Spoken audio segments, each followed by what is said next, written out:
위기의 가정이 행복한 가정으로. 다시 한번 합니다. 위기의 가정이 행복한 가정으로. 할렐루야. 예, 무슨 가정으로 바뀐 거예요? 위기의 가정이 행복한 가정으로 바뀐 겁니다. 저는요, 놀이동산 가는 거 굉장히 좋아합니다. 놀이동산 가는 거. 근데 웬만한 건 다 타봐가지고 지금은 가도 별로 스릴을 못 느껴요. 근데 그 중에서도 제일 좋아하는 거는 청룡열차 이런 거 좋아해요. 또 롤러코스터 이런 거 좋아해요. 그래서 에버랜드 가면 막 뭐죠? 롤러코스터도 있고 청룡열차도 있고 뭐 또 독수리 요새 이런 것도 있어요. 굉장히 재밌고 스릴 있고, 네, 이런 걸 좋아합니다. 우리의 인생도 이렇게 가만히 살펴보면 제가 룻기서를 보면서 그런 걸 느꼈어요. 아, 우리의 인생도 그렇구나. 저와 여러분들의 인생도 아마 마찬가지일 겁니다. 오르막이 있으면 뭐가 있어요? 내리막길이 있죠. 놀이동산 가서 아무 생각 없이 막 재밌게 타다 보면 정말 재미로 그냥 끝나요. 그런데 한 번만 더 이렇게 생각을 해보면 그게 우리의 인생과 같은 거예요. 그죠? 높은 곳에서 낮은 곳으로 막 떨어져요. 물론 놀이동산에서 타는 기구니까 스릴 있고 짜릿하고 재미는 있지만 우리의 인생은 그렇게 재미는 없어요. 그죠? 슬픔이 있고 고통이 있고 눈물이 있어요. 근데 우리는 그걸 때로는 위기라는 말로 표현을 합니다. 위기라는 말로. 오늘 본문 말씀 룻기에 보면 나오미가 좋았을 때, 그래도 그나마 뭐가 좀 있을 때 그가 고향을 떠나 모압으로 가게 된 것을 우리는 룻기서를 다 읽지는 않았지만 알 수가 있습니다. 참고로 알 수 있는 것이 룻기서 1장 21절에 나오는데 잠깐 한번 보겠습니다. 룻기서 1장 21절.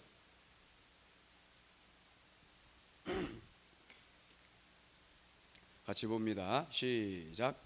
내가 풍족하게 나갔더니 여호와께서 내게 비어 돌아오게 하셨느니라. 여호와께서 나를 징벌하셨고 전능자가 나를 괴롭게 하셨거늘 너희가 어찌 나를 나옴이라 부르느냐 하니라. 내가 풍족하게 나갔다는 거예요. 그러니까 예루살렘, 베들레헴, 에브랏 그 지역에 살다가 모압으로 갔는데 1장 1절에 보면 또 힌트를 하나 주고 있어요. 1장 1절도 한번 봅니다. 같이 시작. 사사들이 치리하던 때에 그 땅에 흉년이 드니라. 유다 베들레헴에 한 사람이 그의 아내와 두 아들을 데리고 모압 지방에 가서 거류하였는데 라고 나옵니다. 한 사람이라는 건 2절에 보면 엘리멜렉이라는 걸 알 수 있어요.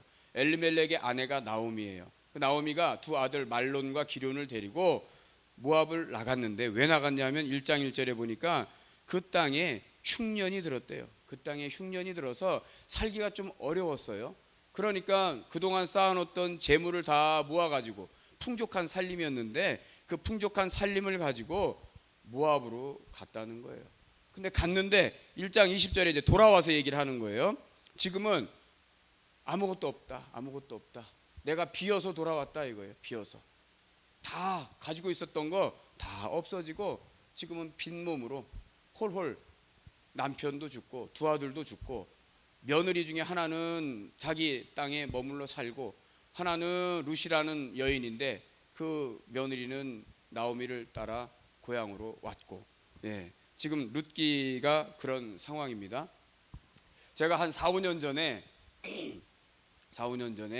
요즘 TV에 또 잘 나오는 연예인이 하나 있어요. 개그맨 중에 4, 5년 전에 아주 잘 나갔던 개그맨, 남자 개그맨 김국진 아시죠 여러분? 김국진이 한창 잘 나가면서 잠깐 그가 결혼도 했지만 잠깐 눈을 돌렸던 게 있었어요. 그가 골프를 잘했어요. 골프를 잘해서 주변에서 야, 너 프로로 전향해도 되겠다. 너 프로로 나가도 되겠다. 이런 말을 듣고 김국진이 골프에 집중을 했어요. 그래서 프로로 전향하려고, 프로 선수가 되려고 그 프로로가 되는 시험을 14번, 15번 이렇게까지 봤어요. 그러니까 자기가 연예인으로 잘 나가고 있는데 그거를 잠깐 내려놓고 아 내가 연예인이야 뭐 조금 이따 돌아와서 다시 해도 되니까 내가 이제는 좀 남들이 재능이 있다고 하니까 내가 골프 좀 배워볼까, 골프 좀 쳐볼까, 프로 선수가 돼볼까 이렇게 했단 말이죠. 그런데 아무리 시도를 해도 안 되는 거예요. 그러다가 이제 결혼도 했는데 결혼 생활도 파탄이 났어요. 그러다가 미국으로 갔다가 한국으로 복귀를 했는데 아무도 찾아주지 않는 거야. 홀대를 하는 거예요. 그렇게 잘 나갈 때는 김국진이 주가가 마치 지금의 유재석처럼 그렇게 주가가 높았는데 하루아침에 그냥 쭉 떨어지고 나니까 아무도 안 찾아주더라 이거죠. 그런데 요즘 TV 보니까 김국진이 그래도 잘 나와요. 또 옛날에 그런 아픔들을 다 잊고 그래도 지금 재기하기 위해서 열심히 부단히 노력하는 그런 모습을 보게 됩니다. 그러면서 제가 또 한번 저 자신을 돌아보는 거죠. 아, 물론 많이 살진 않았어요. 만으로 따지면 이제 인생 45년 살았는데 45년 살면서 보니까 저도 45라는 그 인생의 세월 속에서 보니까 많은 곡절이 있었어요. 올라가서 아, 내가 여기까지 더 올라갈 수도 있겠구나. 그렇게 생각했던 때도 있었고 어느 순간 또 떨어져 가지고 나락과 같은 야, 내가 이거보다 더 밑바닥까지 갈 수 있을까? 그런 생각을 할 만큼 그러한 때도 있었던 것 같아요. 그러면서 제가 떠올린 게 그겁니다. 아, 우리의 인생은 롤러코스터와 같구나. 올라갔다가 내려갔다, 올라갔다 내려갔다. 그러나 그건 잠깐인 거죠. 여러분, 이 세상은요, 살다 보면 이렇게 우리의 인생은 아무리 돈이 많고 아무리 잘 산다 할지라도 위기는 다 있게 마련입니다. 좋았던 때가 있으면 안 좋았던 때가 다 있기 마련이라는 거죠. 여러분들의 인생도 아마 그럴 겁니다. 오늘 룻기에 보면 이 나오미와 이 룻의 경우가 그렇다고 볼 수 있어요. 여러분, 위기는 언제든지 찾아올 수 있습니다. 어려움은 언제든지 찾아올 수 있어요. 잘 나가다가 어떤 좋은 그런 상황 속에서 아, 좋구나, 아, 행복하구나, 아, 이제는 이제 내 앞에 걱정이라는 것이 없겠구나, 그렇게 살아가다가도 어느 날 갑자기 불현듯 찾아오는 게 뭐예요? 어려움이에요. 내가 전혀 예상하지 못하는 일이 찾아온다 이 말이죠. 그 어려움들이 뭐가 있을까요? 첫 번째는 뭐가 있을 것 같아요? 말씀 한번 해보세요. 우리끼리니까. 뭐 11시 예배도 아니고 우리 9시 예배 뭐 다 아는 사람들끼리 예배 드리는데 예? 무슨 위기가 있을 것 같습니까? 오늘 제목이 위기의 가정이에요. 위기의 가정이 뭐로 바뀐 거예요? 행복한 가정으로 바뀐 거예요. 그러니까 그전에는 위기가 없었다는 거죠. 근데 위기가 왔어. 근데 또 위기가 뭐로 바뀐 거예요? 행복으로 바뀌었다 이 말이에요. 그럼 그 가정에, 저와 여러분들 가정만 봐도 가정에 위기가 올 수 있단 말이에요. 어떤 위기가 올 수 있을까요? 대표적으로 먹고 사는 거예요. 먹고 사는 거. 경제적인 위기가 올 수 있잖아요. 물질적으로 어려움을 당할 수 있어요. 그렇죠? 내가 갑자기 사업을 하다가 사업이 안 될 수 있는 거고, 직장 생활을 하고 있는데 그 기업이, 그 회사가 갑자기 어려움에 처해서 부도를 맞거나 영업이 안 돼서 문을 닫을 수도 있는 거고, 그러면 당장 물질적인 경제적인 어려움이 올 수 있다 이거죠. 지금 룻기도 마찬가지예요. 먹고 사는 게 어려운 것 같으니까, 흉년이 드니까 조금 더 편안하게 살기 위해서 흉년을 좀 피해볼까 하고 모압으로 간 거란 말이에요. 근데 그게 방법은 아닌 거예요. 두 번째 위기는 또 어떤 게 있을까요? 건강. 여러분, 건강을 잃어버리면 다 잃어버리는 거잖아요. 저와 여러분들이 건강이 해쳐지면 질병이 왔어요. 몸이 아파요. 그럼 하고 싶어도 아무것도 못해요. 그러면 어느 날 갑자기 행복했던 가정이 나 하나의 건강이 나빠지는 것 때문에, 질병 때문에 모든 가족들이 다 근심하고 고민하고 어려워하고 말도 제대로 못하고, 그러니까 가정의 위기가 될 수 있는 거예요. 웃음이 떠났어요. 웃음이 떠났어. 평안함이 없어. 날마다 근심으로 꽉 차 있어. 부부 간의 얼굴을 봐도, 부모 자식 간의 얼굴을 봐도 근심거리야. 수심이 가득해. 말하기도 싫어. 짜증나. 이런 위기가 있단 말이죠. 또 세 번째는 뭐가 있을까요? 세 번째는 뭔가 없어지는 거예요. 여러분, 상실감이 굉장히 크죠. 아버지가 돼서 가장인데 가정의 가장으로서 모든 걸 상실했어. 아무도 가장으로 인정을 안 해줘. 아버지의 권위를 아무도 인정을 안 해. 남편의 권위를 아무도 인정을 안 해. 그러면 이 남편이 되는 이 아버지는, 남자는 그 상실감은요 이루 말할 수 없어요. 저도 물론 이제 사업을 뭐 한 10몇 년을 했어요.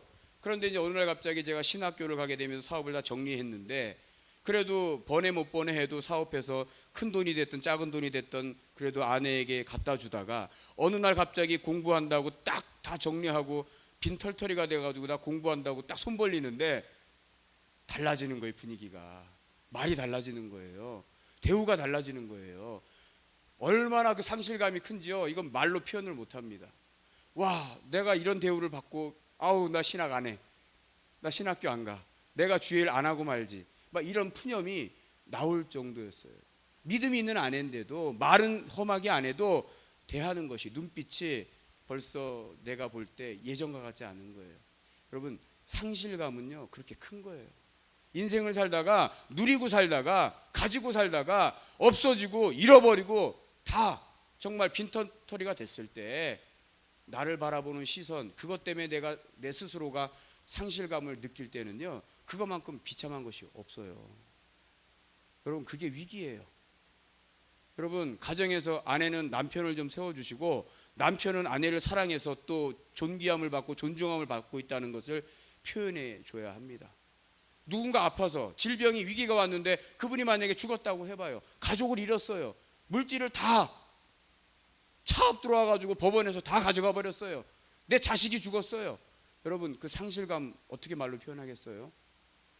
얼마 전에 김관준 장로님, 사랑하는 아내 송영숙 권사님 10년 이상을 누워 계셨는데 그 아내를 사랑했던 그 장로님이 아내가 결국엔 하늘나라로 갔어요. 하나님 품으로 갔는데도 불구하고 그래도 아픈 몸이지만 10년 이상 누워 있었지만 그래도 곁에 같이 있었을 때와 이제는 없어요. 아픈 분도 이제 없어. 누워 있는 사람 찾을 수가 없어. 그 상실감은 말로 표현할 수 없는 거예요. 당해보지 않은 분은. 네 번째는요, 관계 위기가 올 수 있습니다. 관계. 가정에서도 부부간의 관계가 깨지면 어떻게 돼요? 왼수죠, 왼수. 처음엔 좋아서 결혼했는데 살다 보면 안 맞아요. 잘 안 맞는 게 너무 많아. 저 이제 15년 16년 살았거든요. 그래도 16년 살았는데도 안 맞는 거 있죠. 우리 박군자 전사님 몇 년 사셨죠? 34년 사셨죠? 근데 아직도 안 맞는 게 있어요, 없어요? 다 맞아요? 아닌데 안 맞는 게 있어요. 있죠. 따로 만나서 얘기하세요.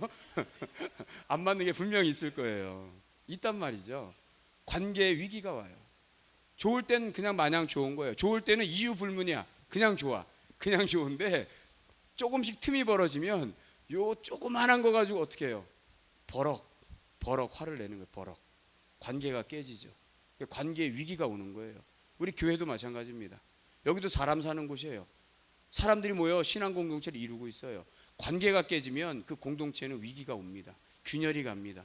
그러면 무너져 버리는 거예요. 작은 거 하나 때문에. 지금 룻도 마찬가지예요. 이 룻기는요 기원전 한 1100년경이 배경이에요. 기원전 1100년경이 배경인데 왕이 없을 때 이야기예요. 왕이 없을 때, 사사들이 치리하던 때, 서로 내 소견에 좋은 대로 그렇게 움직이고 그렇게 행동할 때, 그때는 왕이 없었다는 얘기는 이스라엘 백성들, 특히 룻만 봐도, 이 나오미의 가정만을 봐도 이 나오미의 가정의 주인은 누구였던 거예요? 하나님이었던 거예요.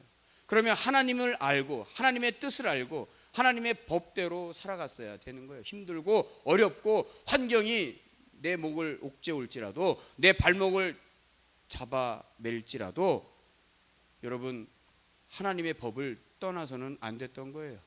그런데 하나님의 법을 뒷전에 두고 우리의 생각에 옳은 대로, 내 소견에 옳은 대로, 내가 판단하는 대로 옳은 대로, 그렇게 해서 내가 모압으로 가면 지금은 흉년이니까 모압으로 가면 좀 낫겠지, 인간적인 생각에, 세상을 바라보는 안목으로 우리는 영안으로 하나님의 것을, 하나님의 나라를 바라보고 하나님의 말씀을 의지하고 나아가야 되는데, 영안이 딱 닫혀버리면 내 육의 안목을 가지고, 육신의 눈을 가지고 세상을 바라볼 수밖에 없고 안목의 정욕과 이생의 자랑으로 이 세상을 대할 수밖에 없어요.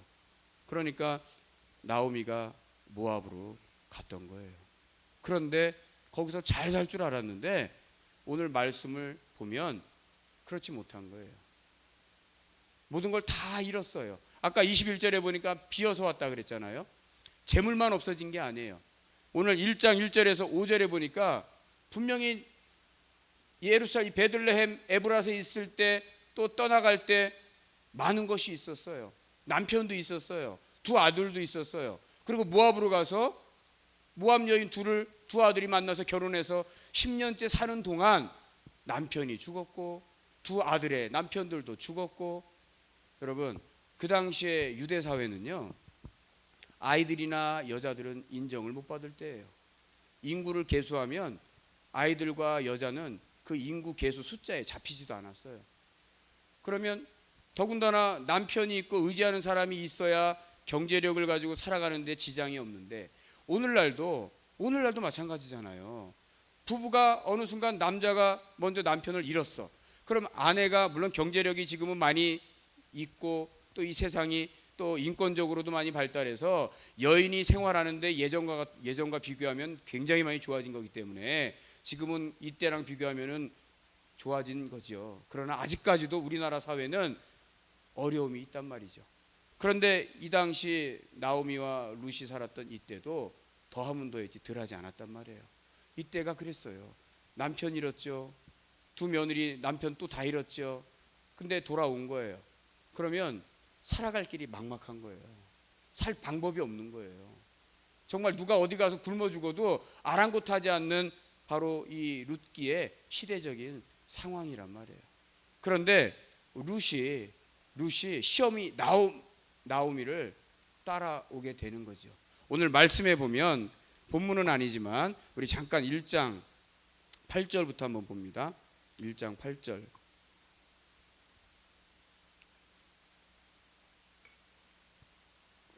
1장 8절 한번 봅니다. 8절부터 시작. 나오미가 두 며느리에게 이르되 너희는 각기 너희 어머니의 집으로 돌아가라. 너희가 죽은 자들과 나를 선대한 것 같이 여호와께서 너희를 선대하시기를 원하며 여호와께서 너희에게 허락하사 각기 남편의 집에서 위로를 받게 하시기를 원하노라 하고 그들에게 입맞춤에 그들이 소리를 높여 울며 나오미에게 이르되 아니니이다. 우리는 어머니와 함께 어머니의 백성에게로 돌아가겠나이다 하는지라. 나오미가 이르되 내 딸들아 돌아가라. 너희가 어찌 나와 함께 가려느냐. 내 태중에 너희의 남편 될 아들들이 아직 있느냐. 내 딸들아 되돌아가라. 나는 늙었으니 남편을 두지 못할지라. 가령 내가 소망이 있다고 말한다든지 오늘 밤에 남편을 두어 아들들을 낳는다 하더라도 너희가 어찌 그들이 자라기를 기다리겠으며 어찌 남편 없이 지내겠다고 결심하겠느냐. 내 딸들아 그렇지 아니하니라. 여호와의 손이 나를 치셨으므로 나는 너희로 말미암아 더욱 마음이 아프도다 하매. 자, 1장 1절에서 5절까지 보면 나오미의 남편도 죽었고 두 며느리 룻과 오르바의 남편 나오미의 아들들이 죽었어요.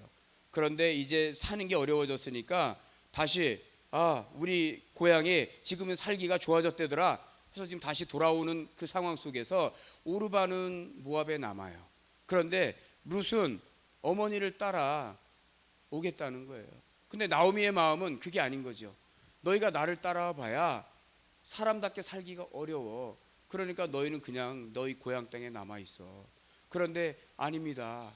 룻은 어머니 시어미를 따라오겠다는 거예요. 너희가 따라와도 내가 나이가 있는데 내가 아들을 낳아서 너희 남편을 대신할 수 있도록 내가 그렇게 해줄 수 있느냐? 그럴 수 없다. 그러니 너희는 나를 따라오지 말고 너희 고향에 남아라. 그런데도 한사코 룻이라는 여인은 시어머니 나오미를 따라옵니다. 따라와서 어떻게 살아야 할까? 그걸 고민하는 때에 2장 1절 3절을 한번 봅니다. 2장 1절 3절.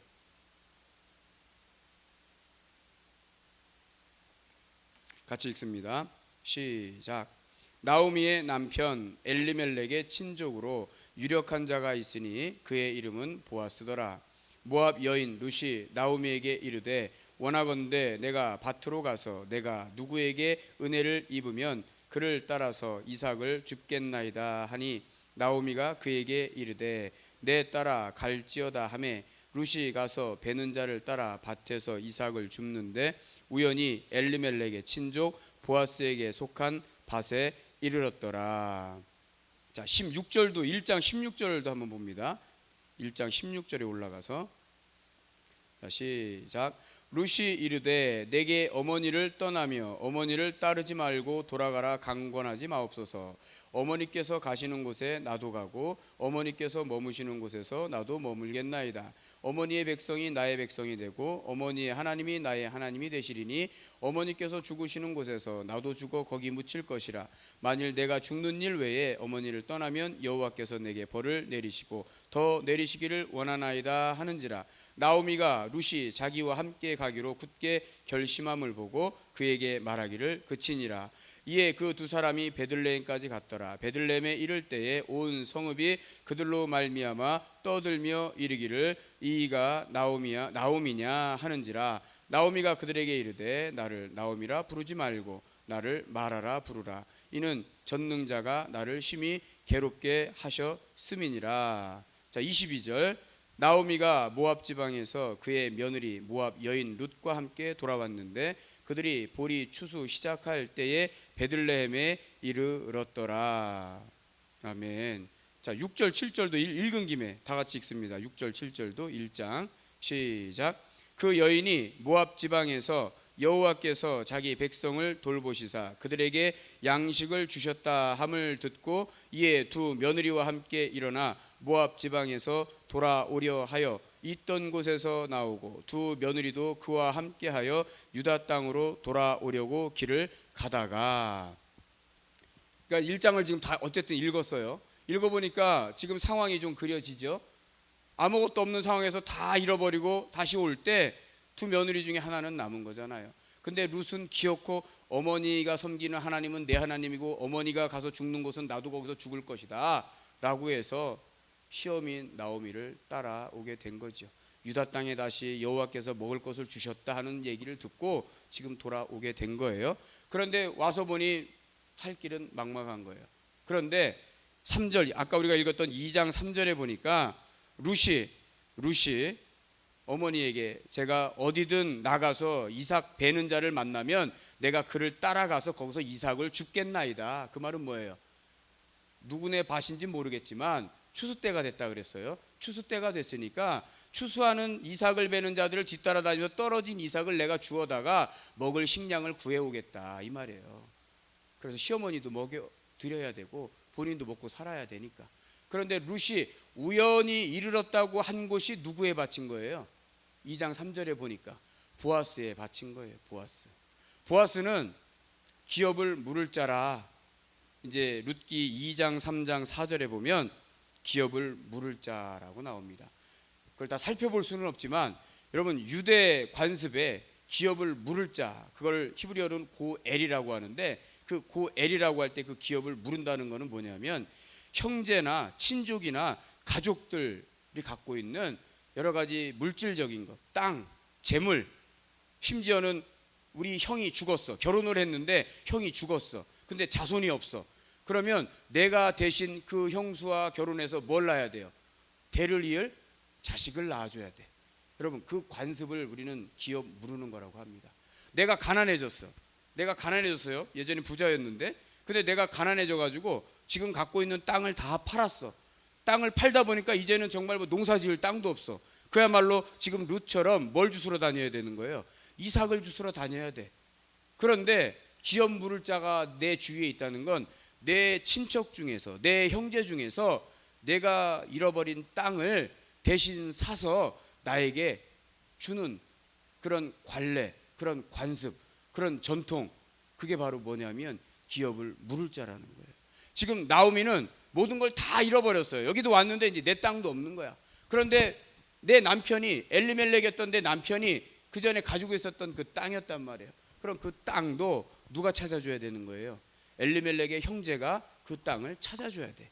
그게 기업을 물으는 거예요. 근데 엘리멜렉은 형제가 없어. 그러니까 그의 먼 친족 중에 누구를 만난 거예요? 지금 2장 3절에 보니까 엘리멜렉의 친족 보아스에게 속한 땅에 갔죠. 그러면서 룻이 보아스를 만나게 되면서 보아스가 기업을 물러주는 거예요.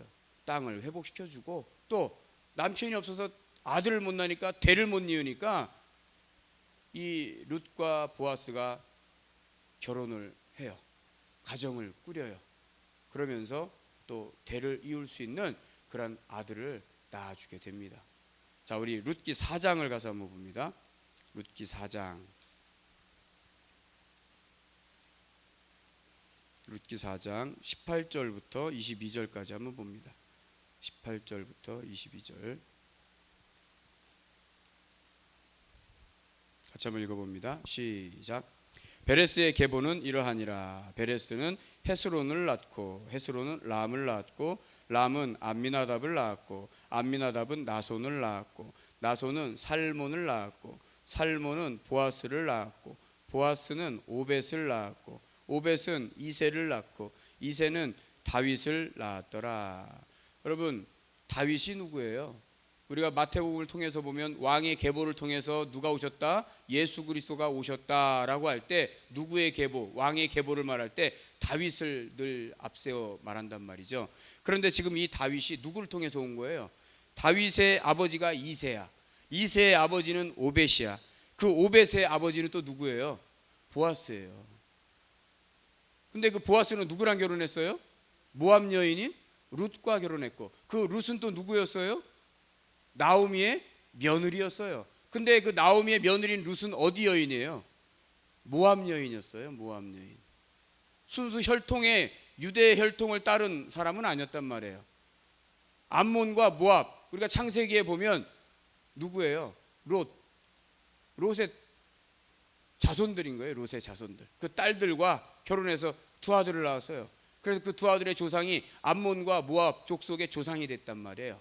그 모압 땅에 살던 여인 룻이 나오미의 며느리가 됐는데 결국엔 대를 잇기 위해서 고향 땅으로 와서 기업 물을 자 보아스를 만나게 된 거예요.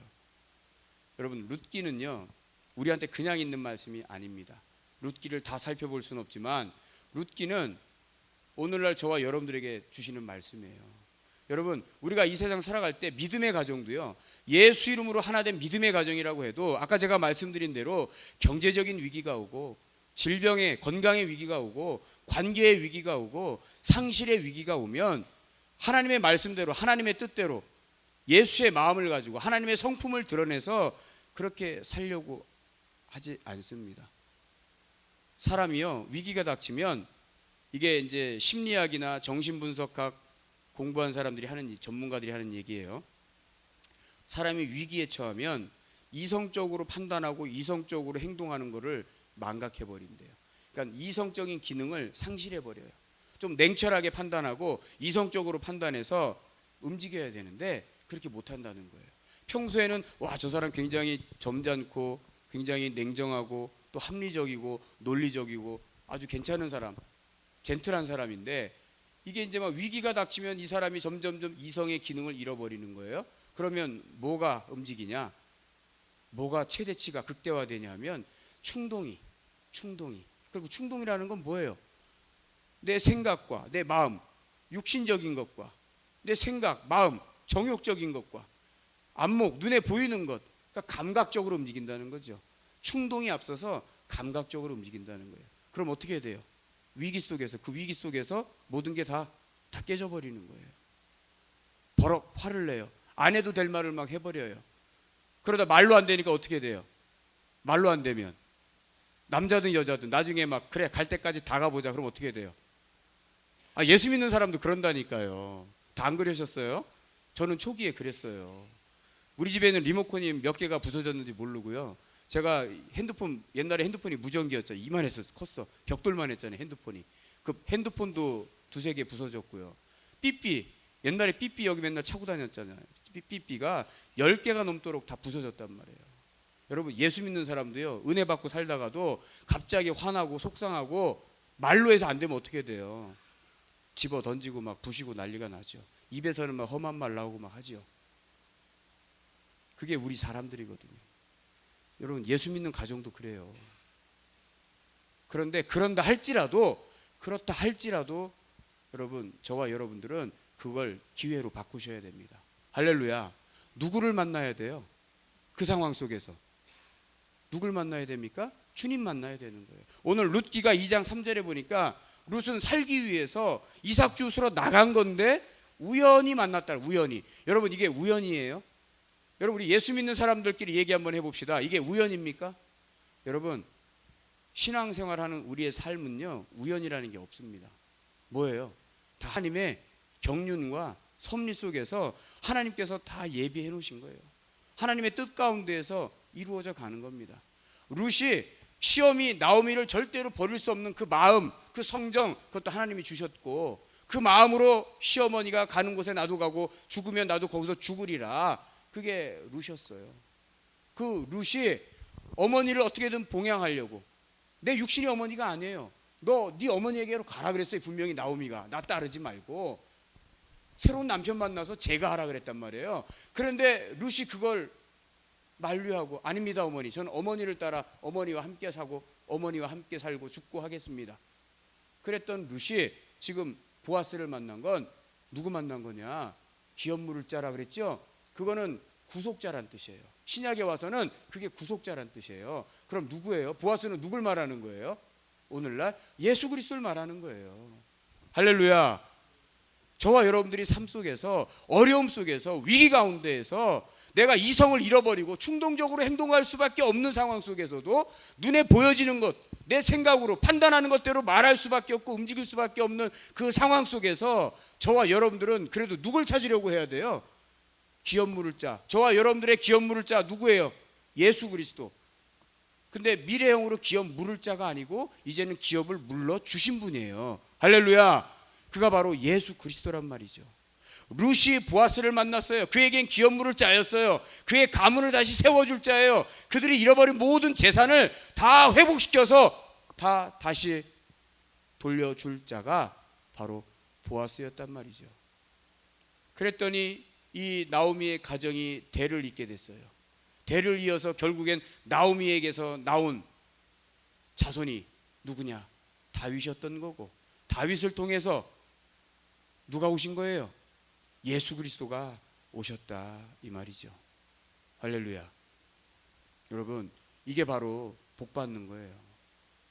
저와 여러분들이 복이라는 거는 물질적인 복만이 복이 아니에요. 우리는 착각하고 오해합니다. 복 받아라, 복 받아라. 물질적인 거. 내가 건강도 복이고 물질도 복이고 관계가 좋아지는 것도 복이고 모든 게 다 복이에요.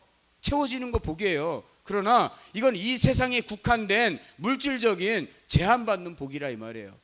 그럼 참복은 뭐예요? 영생이 참 복인 거예요. 영생은 뭐예요? 요한복음에 보니까 예수 그리스도, 요한복음 17장 3절에 보니까 예수 그리스도를 아는 것이 영생이라. 시편 133편 3절에 보면 내 영혼이, 여러분 영혼이 영생을 얻는 것, 영생을 아는 것, 그게 참 복이라 그랬습니다. 예수 그리스도를 알아야 돼요. 뭐로 알아야 돼요? 기업을 물러주신 분으로 알아야 됩니다. 그러면 룻의 가정이 나오미 겪었던 이런 위기 속에서 우리가 냉철하게, 여러분 이성도 작용해야 돼요. 우리가 예수를 바로 믿고 예수를 따라 가려면 우리가 이성이 작용해야 됩니다. 그래서 냉철하게 판단도 해야 되고 말씀에 그런가 고민도 해봐야 되고 그리고 기도하고 주님 붙잡고 가야 됩니다. 그러면 저와 여러분들의 가정은 위기의 가정이 아니고 무슨 가정이 돼요? 행복한 가정이 되는 거예요. 여러분 착각하지 마시고, 행복이라는 건 지금 룻 기사를 보면 물질적인 게 회복됐다고 해서 행복한 가정이라고 말하는 게 아니에요. 우리한테는 영적인 복이 이미 주어졌기 때문에 여러분 그 복을 잡고 누리셔야 된다 이거예요. 그래야 행복한 가정이 되는 겁니다. 추석 이 명절 연휴 기간 때 여러분 정말 참 행복이 무엇인가? 위기는 여기서 겪은 것처럼 똑같이 우리도 겪을 수 있습니다. 그러나 이 위기를 행복으로 바꾸어 가시는 오늘날의 나오미와 룻과 같은 그러한 삶을 살기를 작정하시고 결단하시는 저와 여러분들이 되어야 될 줄로 믿습니다. 기도합니다.